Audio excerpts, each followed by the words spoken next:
श्रीमद् भगवत गीता 6 अध्याय। श्री भगवान बोले, जो पुरुष कर्म का आश्रय न लेकर करने योग्य कर्म करता है वह सन्यासी तथा योगी है,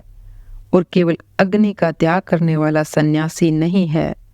तथा केवल क्रियाओं का त्याग करने वाला योगी नहीं है। हे अर्जुन, जिसको सन्यास ऐसा कहते हैं उसी को तू योग जान, क्योंकि संकल्पों का त्याग न करने वाला कोई भी पुरुष योगी नहीं होता। योग में आरूढ़ होने की इच्छा वाले मननशील पुरुष के लिए योग की प्राप्ति में निष्काम भाव से कर्म करना ही हेतु कहा जाता है, और योग रूढ़ हो जाने पर उस योगारूढ़ पुरुष को जो सर्व संकल्पों का अभाव है वही कल्याण में हेतु कहा जाता है। जिस काल में न तो इंद्रियों के भोगों में और न कर्मों में ही आसक्त होता है, उस काल में सर्व संकल्पों का त्यागी पुरुष योगारूढ़ कहा जाता है। अपने द्वारा अपना संसार समुद्र से उद्धार करे और अपने को अधोगति में न डाले, क्योंकि यह मनुष्य आप ही तो अपना मित्र है और आप ही अपना शत्रु है। जिस जीवात्मा द्वारा मन और इंद्रियों सहित शरीर जीता हुआ है, उस जीवात्मा का तो वह आप ही मित्र है, और जिसके द्वारा मन तथा इंद्रियों सहित शरीर नहीं जीता गया है, उसके लिए वह आप ही शत्रु के सदृश शत्रुता में बरतता है। सर्दी गर्मी और सुख दुख आदि में तथा मान और अपमान में जिसके अंतःकरण की वृत्तियां भली भांति शांत हैं, ऐसे स्वाधीन आत्मा वाले पुरुष के ज्ञान में सच्चिदानंद घन परमात्मा सम्यक प्रकार से स्थित है, अर्थात उसके ज्ञान में परमात्मा के सिवा अन्य कुछ है ही नहीं। जिसका अंतःकरण ज्ञान विज्ञान से तृप्त है, जिसकी स्थिति विकार रहित है, जिसकी इंद्रियां भले भांति जीती हुई हैं, और जिसके लिए मिट्टी पत्थर और स्वर्ण समान है, वह योगी युक्त अर्थात भगवत प्राप्त है, ऐसे कहा जाता है। सुहृद मित्र वैरी उदासीन मध्यस्थ द्वेष्य और बंधुगणों में धर्मात्माओं में पापियों में भी समान भाव रखने वाला अत्यंत श्रेष्ठ है। मन और इंद्रियों सहित शरीर को वश में करने वाला आशा रहित और संग्रहण रहित योगी अकेला ही एकांत स्थान में स्थित होकर आत्मा को निरंतर परमात्मा में लगावे। शुद्ध भूमि में जिसके ऊपर क्रमशः कुशा मृगछाला और वस्त्र बिछे हैं, जो न बहुत ऊंचा है और न बहुत नीचा,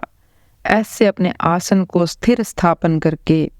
उस आसन पर बैठकर चित्त और इंद्रियों की क्रियाओं को वश में रखते हुए मन को एकाग्र करके अंतःकरण की शुद्धि के लिए योग का अभ्यास करें। काया सिर और गले को समान एवं अचल धारण करके और स्थिर होकर अपनी नासिका के अग्रभाग पर दृष्टि जमाकर अन्य दिशाओं को न देखता हुआ ब्रह्मचारी के व्रत में स्थित भय रहित तथा भली भांति शांत अंतःकरण वाला सावधान योगी मन को रोककर मुझ में चित्त वाला और मेरे परायण होकर स्थित होवे। वश में किए हुए मन वाला योगी इस प्रकार आत्मा को निरंतर मुझ परमेश्वर के स्वरूप में लगाता हुआ मुझ में रहने वाली परमानंद की पराकाष्ठा रूप शांति को प्राप्त होता है। हे अर्जुन, यह योग न तो बहुत खाने वाले का, न बिल्कुल ही न खाने वाले का, न बहुत शयन करने के स्वभाव वाले का और न सदा जागने वाले का ही सिद्ध होता है। दुखों का नाश करने वाला योग तो यथा योग्य आहार विहार करने वाले का, कर्मों में यथा योग्य चेष्टा करने वाले का और यथा योग्य सोने तथा जागने वाले का ही सिद्ध होता है। अत्यंत वश में किया हुआ चित्त जिस काल में परमात्मा में ही भली भांति स्थित हो जाता है, उस काल में संपूर्ण भोगों से स्पृहा रहित पुरुष योग युक्त है, ऐसा कहा जाता है। जिस प्रकार वायु रहित स्थान में स्थित दीपक चलायमान नहीं होता, वैसा ही उपमा परमात्मा के ध्यान में लगे हुए योगी के जीते हुए चित्त की कही गई है। योग के अभ्यास से निरुद्ध चित्त जिस अवस्था में उपराम हो जाता है और जिस अवस्था में परमात्मा के ध्यान से शुद्ध हुई सूक्ष्म बुद्धि द्वारा परमात्मा को साक्षात करता हुआ सच्चिदानंद घन परमात्मा में ही संतुष्ट रहता है। इंद्रियों से अतीत केवल शुद्ध हुई सूक्ष्म बुद्धि द्वारा ग्रहण करने योग्य जो अनंत आनंद है, उसको जिस अवस्था में अनुभव करता है और जिस अवस्था में स्थित वह योगी परमात्मा के स्वरूप से विचलित होता ही नहीं, परमात्मा की प्राप्ति रूप जिस लाभ को प्राप्त होकर उससे अधिक दूसरा कुछ भी लाभ नहीं मानता, और परमात्मा प्राप्ति रूप जिस अवस्था में स्थित योगी बड़े भारी दुख से ही चलायमान नहीं होता,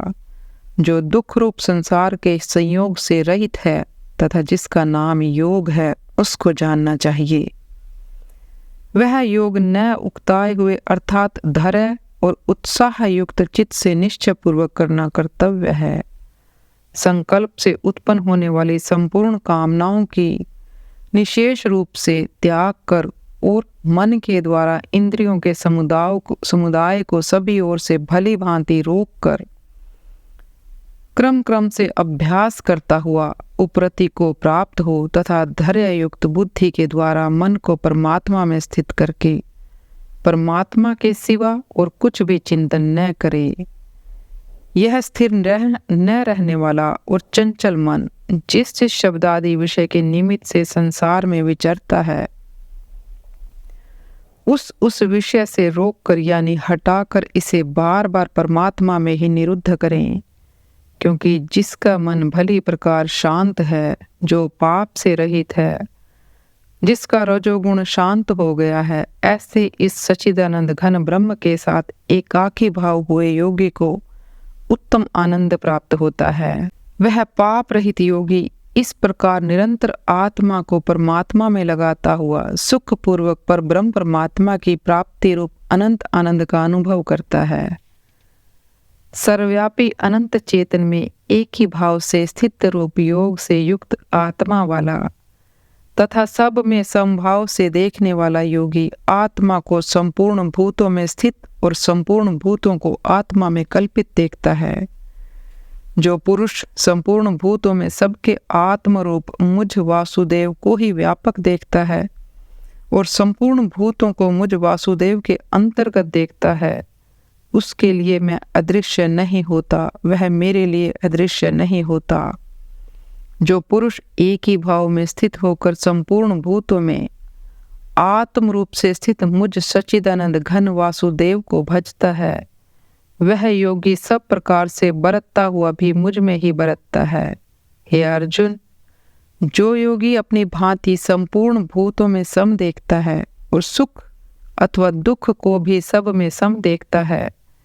वह योगी परम श्रेष्ठ माना गया है। अर्जुन बोले, हे मधुसूदन, जो यह योग आपने संभाव से कहा है, मन के चंचल होने से मैं इसकी नित्य स्थिति को नहीं देखता हूँ, क्योंकि हे कृष्ण, यह मन बड़ा चंचल प्रमथन स्वभाव वाला बड़ा दृढ़ और बलवान है, इसलिए उसका वश में करना मैं वायु को रोकने की भांति अत्यंत दुष्कर मानता हूँ। श्री भगवान बोले, हे महाबाहो, निस्संदेह मन चंचल और कठिनता से वश में होने वाला है, परंतु हे कुंती पुत्र अर्जुन, यह अभ्यास और वैराग्य से वश में होता है। जिसका मन वश में किया हुआ नहीं है, ऐसे पुरुष द्वारा योग दुष्प्राय है, और वश में किए हुए मनन वाले प्रयत्नशील पुरुष द्वारा साधना से उसका प्राप्त होना सहज है। यह मेरा मत है। अर्जुन बोले, हे श्री कृष्ण, जो योग में श्रद्धा रखने वाला है किंतु संयमी नहीं है, इस कारण जिसका मन एकांत काल में योग से विचलित हो गया है, ऐसा साधक योग की सिद्धि को अर्थात